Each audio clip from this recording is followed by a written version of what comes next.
You're listening to a podcast by Oak Magazine. I would like to acknowledge the Dja Dja Wurrung people as the traditional owners of the land on which this episode was recorded. I pay my respects to their elders, past and present, and extend that respect to all Aboriginal and Torres Strait Islander cultures. Hello and welcome to She Makes News. It's Friday, March 8. I'm your host, Kimberly Finesse, and this is your weekly wrap-up for regional women in Australia. We start today's show with the announcement of AgriFutures Rural Women's Award winner for Victoria. But there is one winner, and so I'd like to announce that the 2024 Vic AgriFutures Rural Women's Award winner is Grace Larson. Paediatric nurse and first aid crusader, Grace Larson, has been named this year's Victorian winner for her commitment to providing rural parents with first aid training, who often go without due to barriers such as distance and affordability. Grace said it was a surreal feeling to have her name called out at the event in Melbourne on Monday night. It was really surreal. I was sitting there really happy with where I'd gotten to, and I didn't expect to be named the winner. Probably caught a little bit off guard, even though you probably think that's very strange for somebody who's put themselves into that competition. But obviously an incredible honour, and the other finalists, their projects are just so amazing as well, and they're incredible people. So just to know, the calibre of other people that were named finalists, I can't imagine the hard job that the judges would have had deciding on the winner. Incredibly honoured. Grace co-founded the Sisterhood Project in 2022.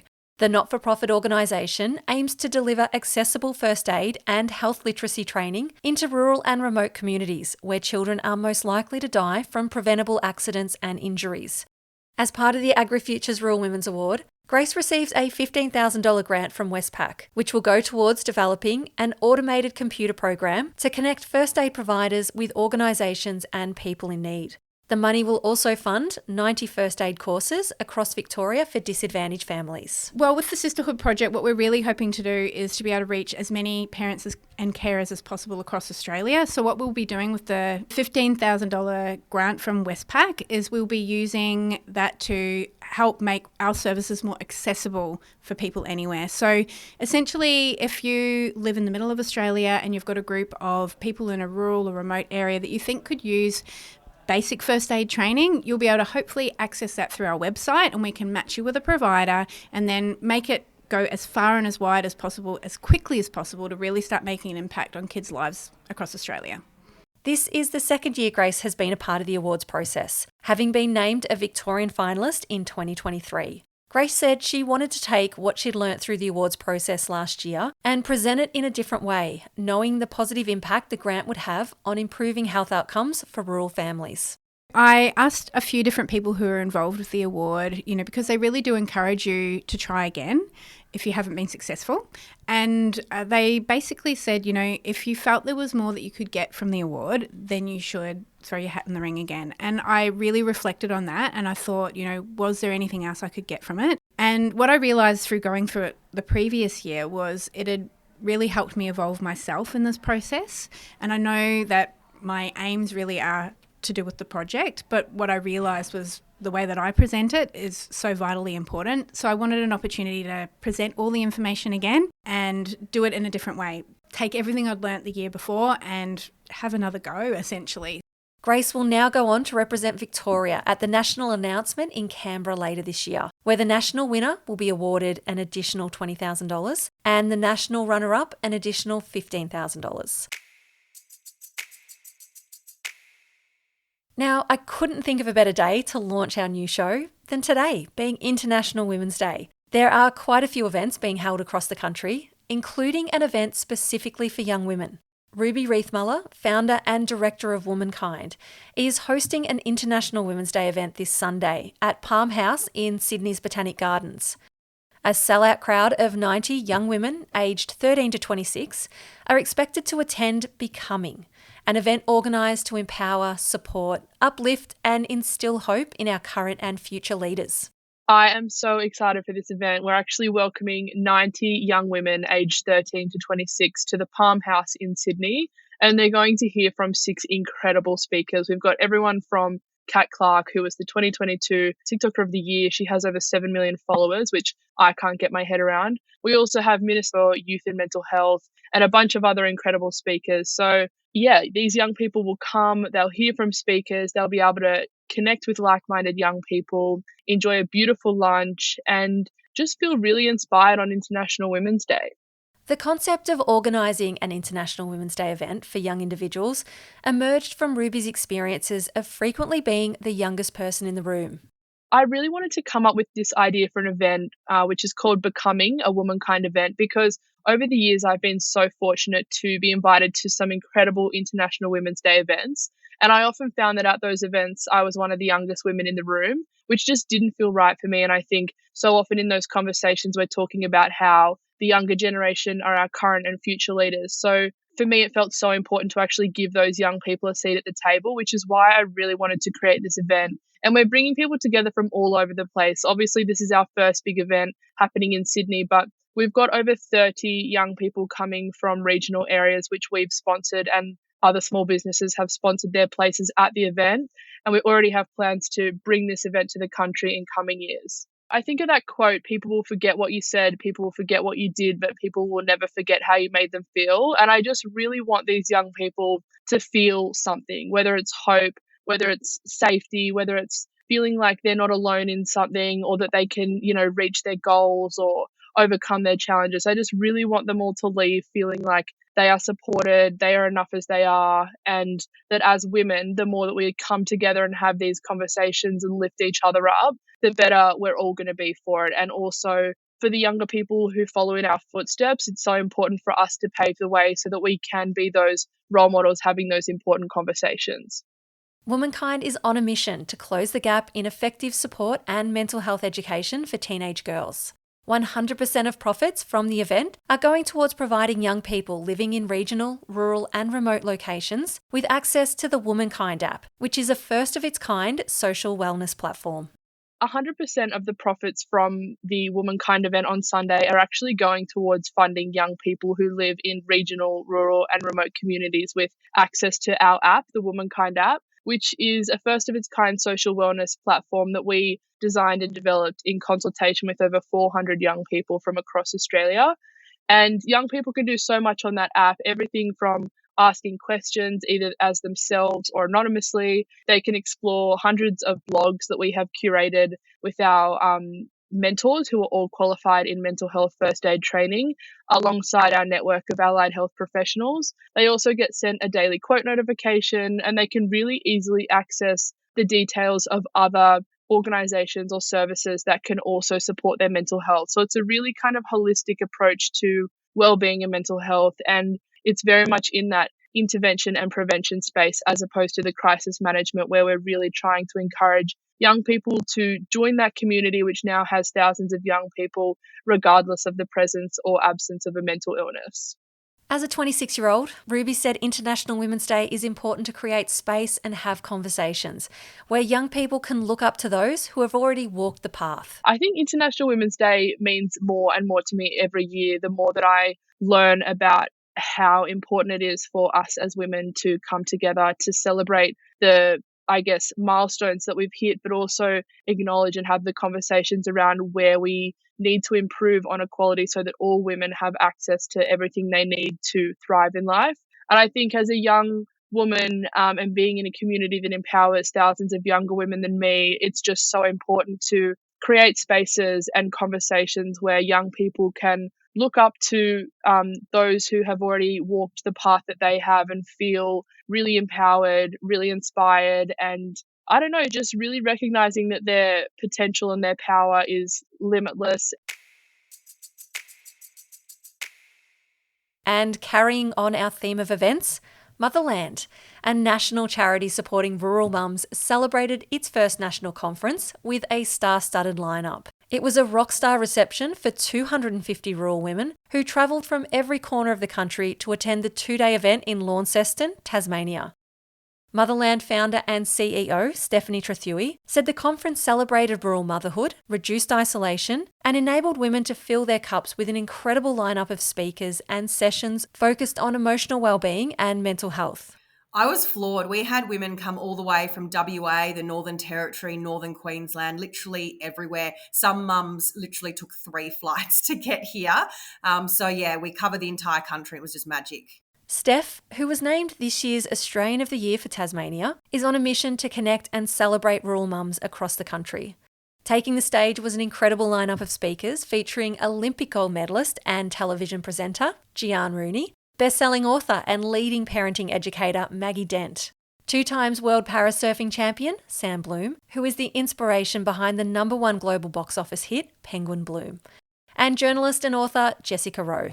So many highlights. Maggie Dent was extraordinary. She was hilarious. All the speakers were amazing. But I think that my biggest moment was 11 p.m. on the dance floor. These rural mums, just so much joy, yelling at the DJ to play one more song, just to see them smile, laugh, and do something for them to get them off the farm, I think is by far the biggest highlight of the conference, is seeing them do that for themselves. The event marks another milestone for Motherland and the growing impact of the charity. Motherland's popular podcast has been downloaded nearly 900,000 times, and Motherland Village, Australia's first online rural mothers group program, has connected over 240 women to personalised support groups in the past 2 years. Technology these days is amazing. We have podcasts, we have online communities, we have all these things, but it is so rare we get together physically on a big scale to celebrate each other and connect. So this was a moment for our community to physically meet for the first time, to celebrate, to hug, laugh, cry. It sort of closes the loop on that digital connection. And the big question, can we expect a repeat event? You'll be one of the first to know when we announce it, Kimberly. But look, at the moment, it's still raw. We will definitely be doing it again. I can safely say it's just a matter of when, not if. And I think we'll be heading to other states, which I think will be exciting to expand it beyond Tassie, take it to the mainland and go bigger and better.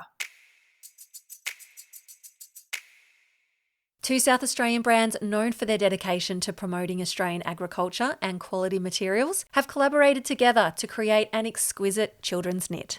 The idea for the collaboration arose during a chance encounter at the South Australian AgriFutures Rural Women's Award announcement last year between Simone Kane, founder of George the Farmer and the 2017 national runner-up for the AgriFutures Rural Women's Award, and Emily Riggs, founder of Iris and Wool and a South Australian state finalist for the awards in 2023. Simone said their meeting at the awards sparked a conversation about their shared passion for agriculture, marketing and collaboration, ultimately culminating in the creation of this unique children's knit. I was at the Rural Women's Award announcement in South Australia last year, and Emily was one of the finalists. And I went up and spoke to her after. I've followed her journey for quite a while now and was really inspired by her products and wanted to reach out and say good day and congratulations. And it wasn't long into speaking with her that we realised we had quite a bit in common. You know, we're creating our own products. We've got our own businesses in retail. We both have a love of the land. And we started tossing around the ideas around having a collaboration, which I thought was perfect. We're both creatives, so we've brought together a few ideas. We tossed around a few different designs. We weren't necessarily going to go with a knit that looked like George the Farmer. I wasn't really sure if it was going to look too costumey.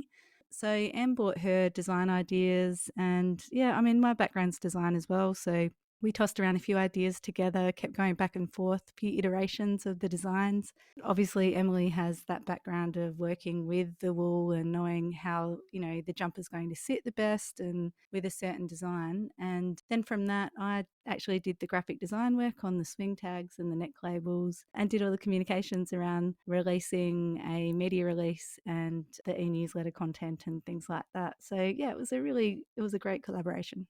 Simone has experience with partnerships and collaborations and believes the most important factor in a successful collaboration is shared values. I think for a collaboration to be successful, you need to have the same values. You don't necessarily have to have the same vision at all, but I think the same values are really important. And to have, you know, your target audience, I guess, for there to be some sort of crossover, because who my audience generally is, I mean, my audience are children, but really they're grandparents and parents. So for them to then see value in the other collaborators' products as well is really important. Obviously, our followers love agriculture, love the land, love the farm, love Australian made and produce wool. So Emily was a natural fit because she's, you know, regionally based. She's a woman in business and she's producing these beautiful products that are for children as well.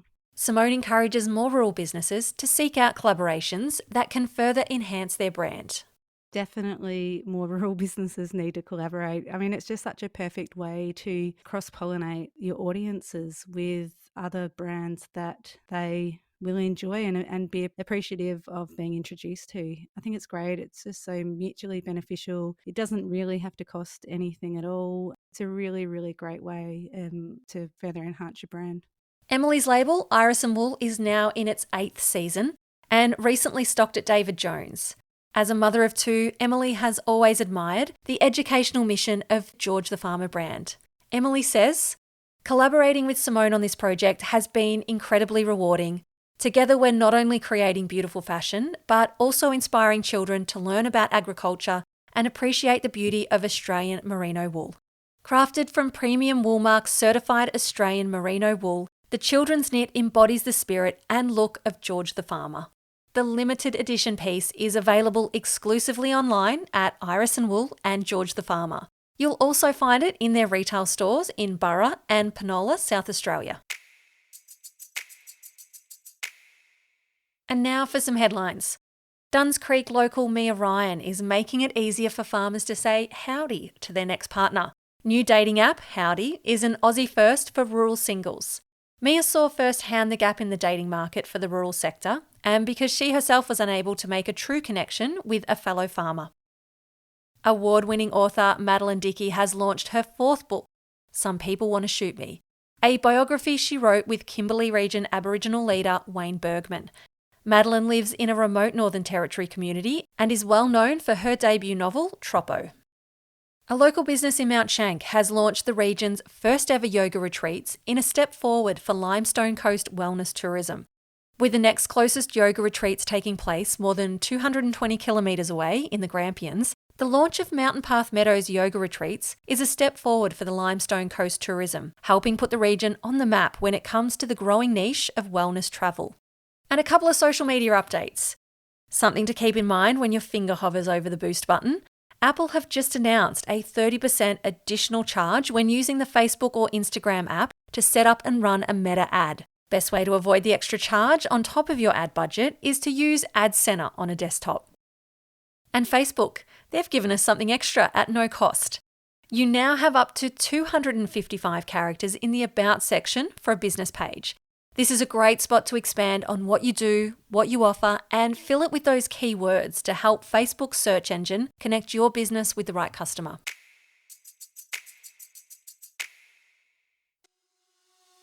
Thank you for listening to the first episode of She Makes News. It's been a project I've wanted to launch for a very long time.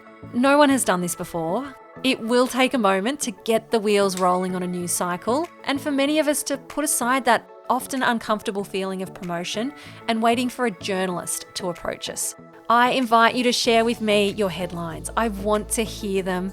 And the easiest way you can do that is through Instagram at She Makes News or shemakesnews@gmail.com.